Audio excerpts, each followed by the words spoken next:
Election में level playing field फराहमी के लिए तौहीन अदालत की दरखास्त पीटीआई वकला ने इजाफी दस्तावेज सुप्रीम कोर्ट में जमा करा दी। जराये के मुताबिक पीटीआई के 668 टॉप लीडरशिप के कागजात मुस्तरद होने से आगाह किया गया।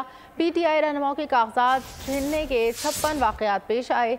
पीटीआई की तजवीज़ और तायद कुनंदगान की गिरफ्तारियाँ की गईं और चीफ जस्टिस पाकिस्तान की सरबराही में 3 रुकनी बेंच इस हवाले से समाअत करेगा। आपको अपडेट कर रहे हैं। इलेक्शन में लेवल प्लेइंग फील्ड फराहमी के लिए तौहीन अदालत की दरख्वास्त पीटीआई वकला ने इजाफी दस्तावेज सुप्रीम कोर्ट में जमा करा दी।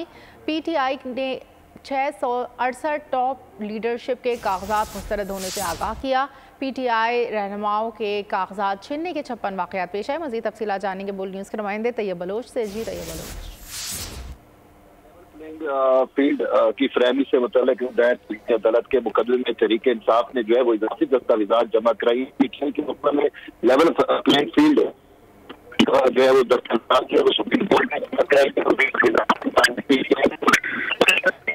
लीडरशिप के काम को मुस्तरद करने के हवाले से को आगाह कर दिया। पीटीआई 2000 के करीब ही सेकंड फेज के रहनुमाओं के कागजात नामजदगी जो है वो मुस्तरद किए गए हैं। पीटीआई रहनुमाओं के कागजात नामजदगी छीनने के 56 वाक़यात जो है वो पेश आए हैं।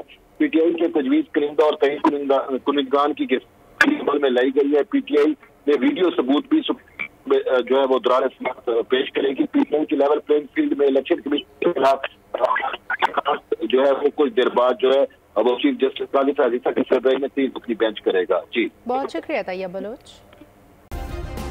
सब्सक्राइब करें और बेल दबाएं ताकि कोई खबर रह न जाए।